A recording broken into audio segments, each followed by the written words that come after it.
आप सभी लोग जानते हैं कि वर्तमान समय में कंप्यूटर मनुष्य के जीवन में बहुत ही अहम भूमिका निभा रहा है, क्योंकि आज हर क्षेत्र में प्रत्येक काम के लिए कंप्यूटर का उपयोग किया जा रहा है।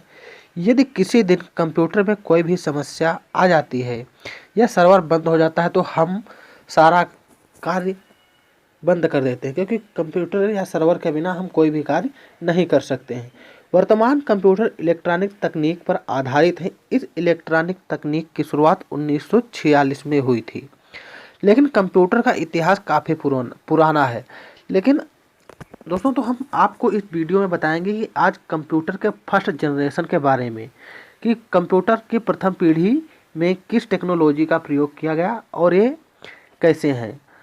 तो चलो वीडियो को शुरू करते हैं। यदि आप भी कंप्यूटर से संबंधित अधिक जानकारी चाहते हैं तो हमारे चैनल को सब्सक्राइब करें और वीडियो पर लास्ट तक बने रहें।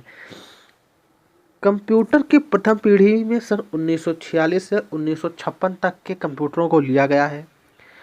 प्रथम इलेक्ट्रॉनिक कंप्यूटर 1946 में अस्तित्व में आया था, जिसका नाम electronic numerical integrator and calculator था। इसका आविष्कार जेपी एकर्ट तथा जेडब्ल्यू मोजले ने किया। इस कंप्यूटर में वैक्यूम ट्यूब का उपयोग किया गया। दोस्तों, प्रथम पीढ़ी के कंप्यूटरों में वैक्यूम ट्यूब यानी कि वैक्यूम टेक्नोलॉजी का प्रयोग किया गया था।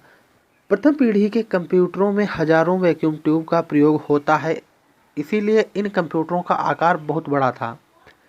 इनको रखने के लिए बहुत बड़े कमरे की आवश्यकता होती थी और एक बार इनको एक जगह पर रखने के बाद स्थान परिवर्तित करना बहुत ही मुश्किल हो जाता था। यदि इन कंप्यूटरों को एक स्थान पर रख दिया गया तो इनका स्थान बदलने में बहुत ही समस्या होती थी। प्रथम पीढ़ी के कंप्यूटरों में ऊर्जा की खपत बहुत अधिक होती है, इसी कारणवश यह बहुत अधिक गर्म हो जाते थे। इस पीढ़ी के कंप्यूटरों को बगैर एयर कंडीशनर के चलाना असंभव था। यदि स्पीड की बात की जाए तो बहुत ही धीमी गति से ये कंप्यूटर काम करते थे और इनके द्वारा दिया गया रिजल्ट भी 100% सही नहीं होता था। प्रथम पीढ़ी के कंप्यूटर में जो भी काम किया जाता था, यदि रिजल्ट सामने आता था तो वह रिजल्ट 100% सही नहीं होता था। प्रथम पीढ़ी के कंप्यूटरों को चलाने के लिए कई ऑपरेटर की आवश्यकता होती थी। साथ ही ऑपरेटर को कंप्यूटर चलाने के लिए कंप्यूटर में उपयोग की जाने वाली भाषा का भी ज्ञान होना आवश्यक था, जो एक बहुत बड़ी चुनौती थी, क्योंकि इस जनरेशन की भाषा का ज्ञान हर किसी को नहीं होता था। आपको बता दें कि प्रथम पीढ़ी के कंप्यूटर में मशीनी भाषा तथा असेंबली भाषा का उपयोग किया गया। दोस्तों, आप लोग यह पॉइंट नोट कीजिएगा कि प्रथम पीढ़ी के कंप्यूटरों में कौन सी भाषा का उपयोग होता है। तो प्रथम पीढ़ी के कंप्यूटरों में मशीनी भाषा और असेंबली भाषा का उपयोग किया गया था।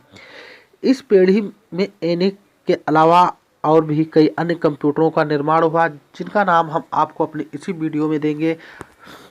प्रथम पीढ़ी के कंप्यूटर के कुछ उदाहरण हैं। एडसॉक, इसका फुल फॉर्म है electronic delay storage automatic calculator.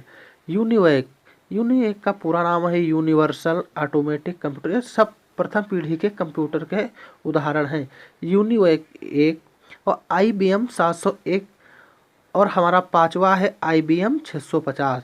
ये हमारे प्रथम पीढ़ी के कंप्यूटर के उदाहरण हैं। तो अब हम बात करते हैं प्रथम पीढ़ी के कंप्यूटर के गुण के बारे में।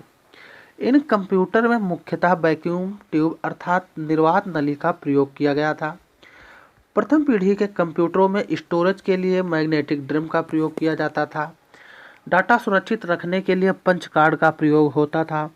और प्रथम पीढ़ी के कंप्यूटरों में मशीनी तथा असेंबली भाषा का प्रयोग करते थे, जहां सभी कमांड तथा डाटा 0 तथा 1 में दिए जाते थे। अब हम बात करते हैं प्रथम पीढ़ी के कंप्यूटर के अभाव यानी कि डिस्टेंजेंस of first generation of computer.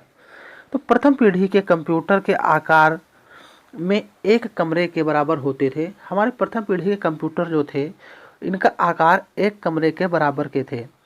प्रथम पीढ़ी के कंप्यूटर बहुत अधिक गर्मी छोड़ते थे। प्रथम पीढ़ी के कंप्यूटर बहुत ही धीमी गति से कार्य करते थे। यह कंप्यूटर बहुत ही नाजुक और कम विश्वसनीय थे। इन कंप्यूटरों की गति वर्तमान कंप्यूटर की तुलना में बहुत कम थी। इस पीढ़ी के कंप्यूटरों को चलाने के लिए एयर कंडीशनर का उपयोग करना आवश्यक था। यदि हम प्रथम पीढ़ी के कंप्यूटरों को चलाते थे तो इनको चलाने के लिए एयर कंडीशनर का उपयोग किया जाता था। यदि एयर कंडीशनर का उपयोग नहीं किया जाता तो हमारे प्रथम पीढ़ी के कंप्यूटर बहुत अधिक हीट हो जाते थे। दोस्तों, तो अब हम अगले वीडियो को लेकर आएंगे कंप्यूटर की द्वितीय पीढ़ी के बारे में। यदि आप सेकंड जनरेशन आप कंप्यूटर को पढ़ना चाहते हैं तो हमारे अगले वीडियो को ज़रूर देखिएगा और इसीलिए हमारे चैनल को सब्सक्राइब करें, जो कंप्यूटर से संबंधित हर जानकारी देंगे। इसीलिए हम आप लोगों के लिए इसकी सीरीज तैयार कर रहे हैं।